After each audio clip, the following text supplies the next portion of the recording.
PTI,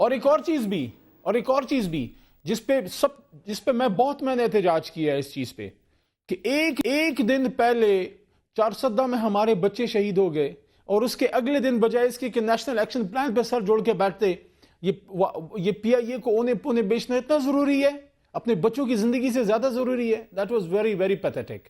اور آج بھی آپ دیکھ لیں ان کے وزیر اعظم صاحب آج بھی ملک سے باہر ہیں, اگر ان کو اپنے بچے سمجھتے وہ آ جاتے.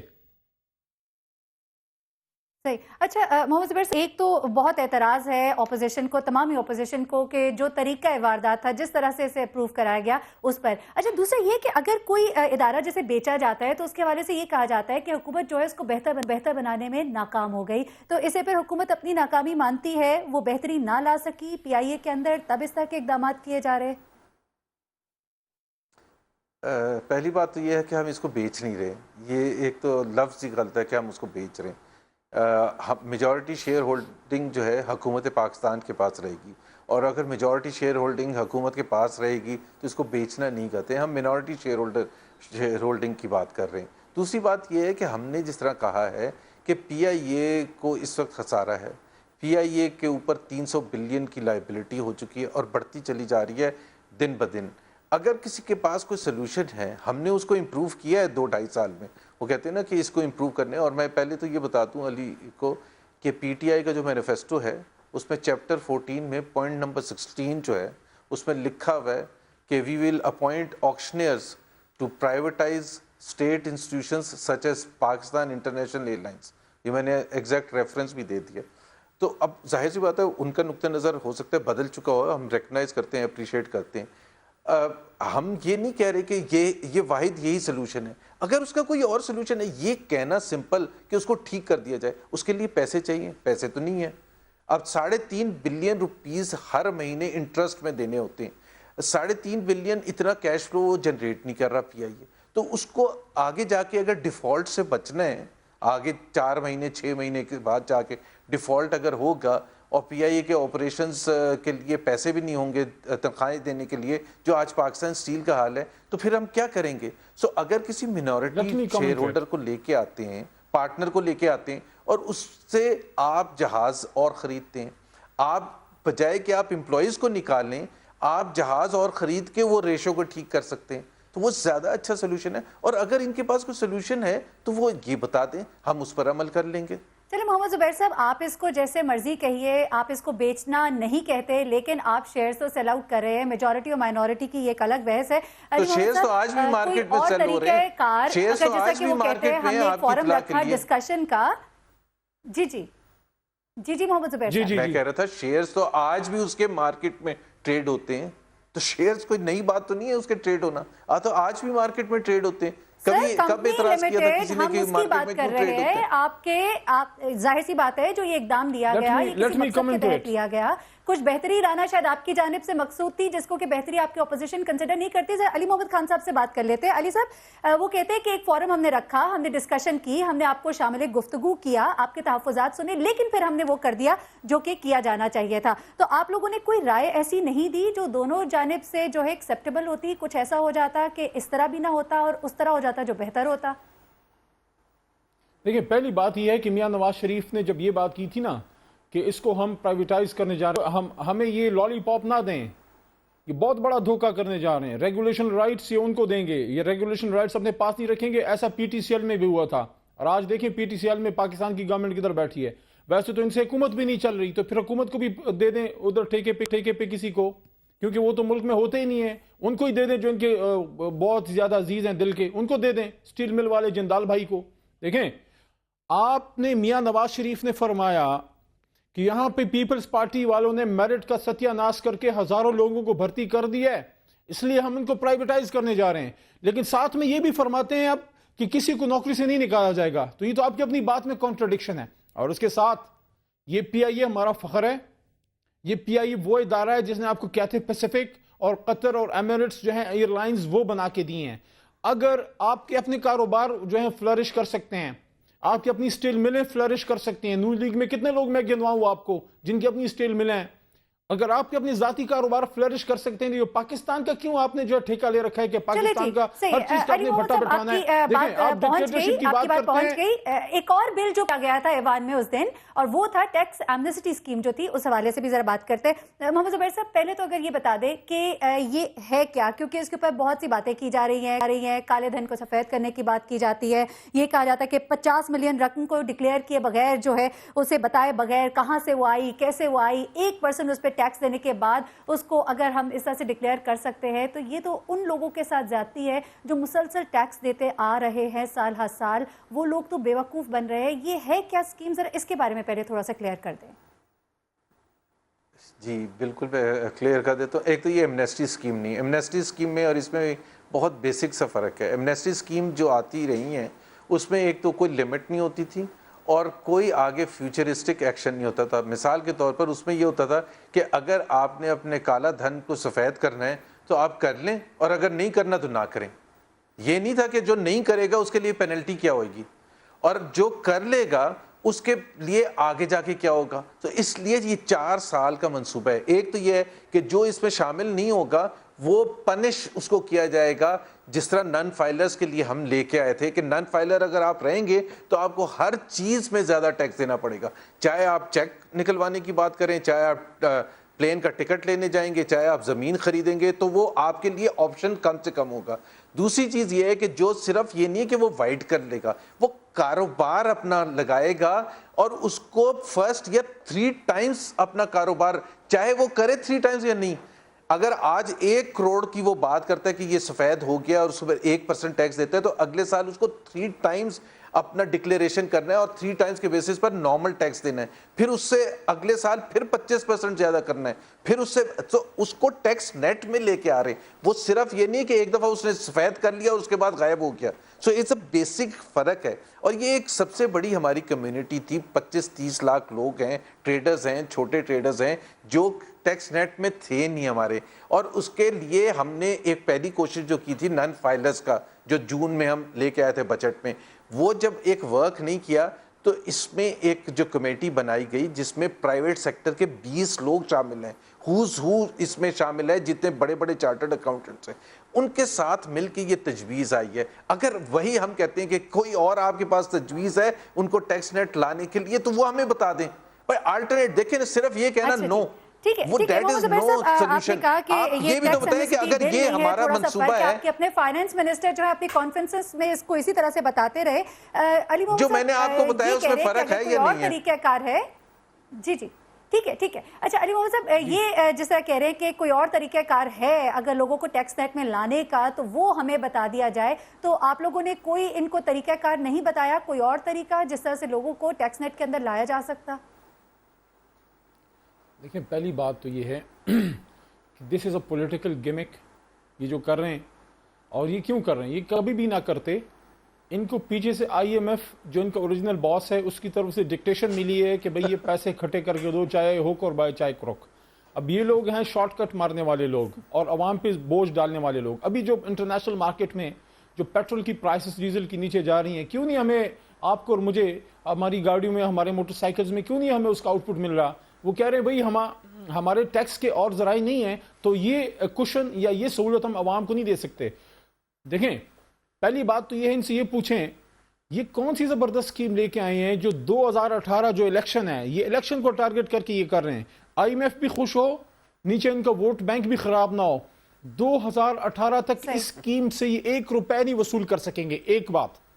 دوسری بات یہ ہے، اس بات کی کیا گارنٹی ہے کہ 2018 بلکہ 2019 میں جب یہ میچور ہو جائے تو وہ لوگ جو اس میں اس کا ایڈوانٹیج لے رہے ہیں کہ 3-4 سال ان کو چھوٹ مل جائے گی ٹیکس نہ دینے کی. ٹھیک ہے، میں بڑے صاف الفاظ میں کہہ رہا ہوں. کیا گارنٹی ہے کہ وہ پھر ٹیکس سے اس اسکیم سے بھاگیں گے نہیں؟ اور یہ جو اگلے 3-4 سال میں علی محمد خان صاحب جو اس سے اٹھایا جا رہا ہے، اور یہ بھی اس کا بھی مجھے بتائیں ساتھ، یہ بھی جاننا چاہ رہے تھے. سیگمنٹ کا ہمارے وقت ختم ہو گیا. بہت ہی اہم سوال اٹھایا اور اس کا جواب جو ہے وہ ہم مطلب چاہتے ہیں کہ ہمیں معلوم ہو صحیح معنوں میں۔ علی محمد خان صاحب آپ کا بہت شکریہ۔ محمد زبیر صاحب آپ ہمارے ساتھ ہی رہیے گا کیونکہ بریک کے بعد ہم نے آپ سے جاننا ہے کہ وزیر اعظم نواز شریف صاحب کہاں پر ہے، وزیر داخلہ صاحب کہاں پر ہیں۔ اس قدر اہم واقعہ ملک میں پیش آیا باچا خان یونیورسٹی کے حوالے سے، لیکن ہمیں کوئی نمائندہ مسلم لیگ نون کی جانب سے وہاں پر نظر نہیں آیا، یہ کیا وجہ ہے؟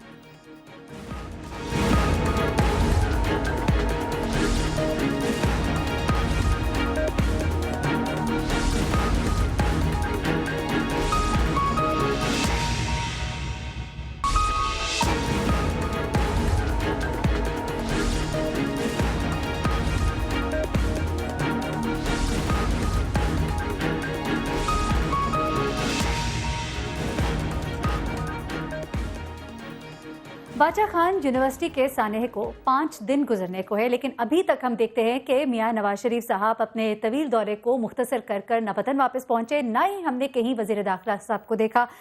وہ تمام وفاقی وزراء جو ہمیں بہت نظر آتے ہیں ایسے واقعات پر، ایسے جگہوں پر وہ جاتے ہیں، پہنچتے ہیں، لیکن ہم نے دیکھا کہ ان کے صرف سرسری بیانات جو ہیں وہی سامنے آتے ہیں۔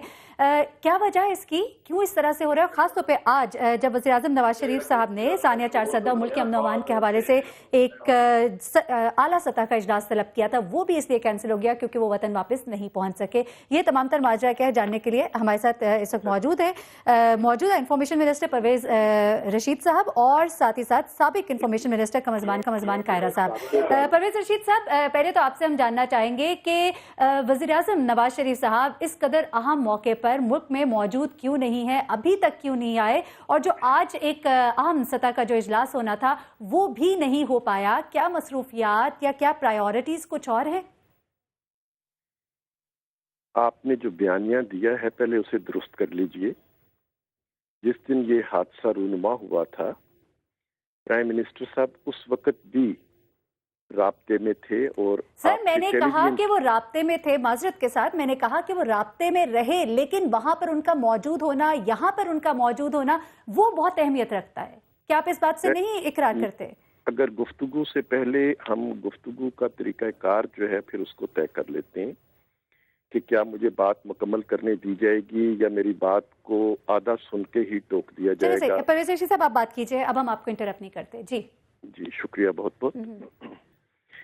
نہ صرف وہ رابطے میں تھے بلکہ جو ہدایات اور جو ذمہ داریاں وزیر اعظم صاحب کو پوری کرنی چاہیے وہ پوری کر رہے تھے، اور جو آپ نے یہ فرمایا کہ جن وزراء کو آپ بہت دیکھتے ہیں وہ بھی اس وقت نظر نہیں آئے، تو اسی دن جب یہ حادثہ رونما ابھی ہو رہا تھا اور ابھی وہاں سے جو آپریشن تھا اس کو کرنے والی تمام فورسز بھی وہیں پر موجود تھیں، اسی وقت پرائم منسٹر صاحب کے حکم پر ہمارے قادر بلوچ صاحب، میں خود، بلیغ الرحمان صاحب وہ بھی وزیر ہیں داخلہ کے، اور سردار یوسف صاحب جو مذہبی امور کے وزیر ہیں اور جن کا خیبر پختونخوا سے منتخب رکن اسمبلی بھی ہیں، ہم چاروں کو پرائم منسٹر صاحب کے حکم پر وہاں ہم حاضر ہوئے تھے۔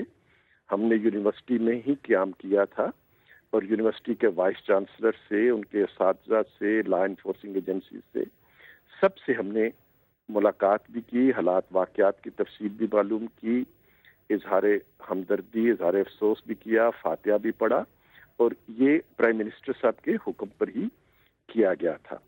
اب اگلی بات جو میں آپ کی خدمت میں عرض کرنا چاہتا ہوں کہ ہم ایک بیماری میں مبتلا ہیں جسے دہشت گردی کی بیماری کہتی ہے۔ یہ جو واقعات ہوتے ہیں یہ اس بیماری کی علامتیں ہیں۔ ان علامتوں کے خلاف بھی ضرب عضب پرائم منسٹر نواز شریف صاحب ہی کے انیشیٹو پر شروع کی گئی۔ دہشت گردوں کے خلاف جو ایکشن ہوئے وہ بھی پرائم منسٹر صاحب ہی کے ہدایت پر اور ان کی پالیسی کے تحت شروع کیے گئے، اور جہاں پرائم منسٹر موجود تھے وہاں پہ بھی اس حادثے کے جو چارسدہ میں ہوا، رشید صاحب معذرت کے ساتھ قطع کلامی کے لیے معذرت، وزیر داخلہ صاحب کدھر ہے؟ میں اگر آپ پہلے میری یہ بات پوری ہو جائے گی تو پھر میں وزیر داخلہ کا بھی بتاؤں گا۔ یہ آپ نے سوال کیا ہوا ہے سر، کیونکہ وقت بڑا محدود ہے، مختصر سا اگر آپ سیگمنٹ ہے کے پاس وقت نہیں ہے تو پھر آپ اس پروگرام کو نہ کیجیے، لیکن اگر آپ پروگرام کریں گے تو صرف یہ نہیں ہوگا کہ آپ اپنے بیانیے میں الزامات کی ایک فہرست جاری کر دیں سنی سنائی باتوں پر، جس طرح یہ بات سنی سنائی بات ہے کہ آج پرائم منسٹر صاحب نے کوئی اجلاس بلایا ہوا تھا۔